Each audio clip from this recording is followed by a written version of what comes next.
Once upon a time, there was a sweet little girl who lived in a small village near the woods. Everyone called her Little Red Riding Hood because she always wore a red cape with a hood that she wore on her head until it almost covered her eyes. One day, Mother said to her, "Grandma is not feeling so well. She is in bed sick. Take this basket with some bread and buns to her house, but be careful. Don't stop on the street and don't talk to strangers." Little Red Riding Hood replied, "All right, Mother, I'll go right away." So she took the basket and walked toward Grandma's house. As she was going through the woods, she met a big wolf. He looked good and kind and asked her, "Where are you going, pretty little girl?"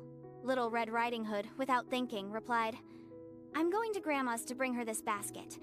She is sick and lives in that little house over there." The wolf smiled slyly. "What a cute idea. But you could do more. Why don't you pick some little flowers for your grandmother? It will please her." The little girl thought it was a good idea and began to pick the flowers growing in the meadow around her. The wolf left and ran as fast as the wind toward Grandma's house. When the wolf arrived, the wolf knocked on the door. "Knock, knock. Who is it?" asked the grandmother. "It's me, Little Red Riding Hood," replied the wolf, imitating the little girl's voice. "Come in, the door's open," said the old woman without suspecting anything. Seeing that there were no obstacles, the wolf leapt in, ran up to the bed, and yum! He swallowed Grandma in one gulp. Then he slipped into her clothes, put on her bonnet, and went to bed, waiting for Little Red Riding Hood to arrive. When Little Red Riding Hood arrived, she found the door ajar. "Grandma," she called. "Come, my little one, I've been waiting for you," replied the wolf, imitating the old woman's voice. The little girl entered and approached the bed.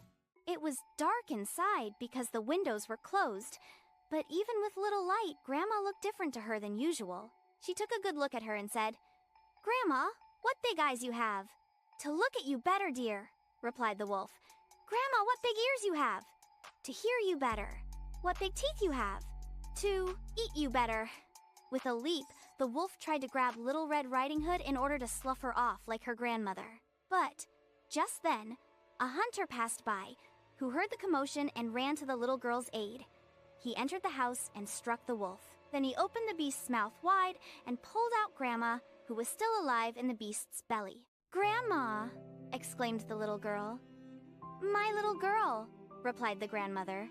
Then Grandma, Little Red Riding Hood, and the hunter happily embraced each other, while the wolf, still aching from the beating he had taken, ran off into the woods as fast as he could.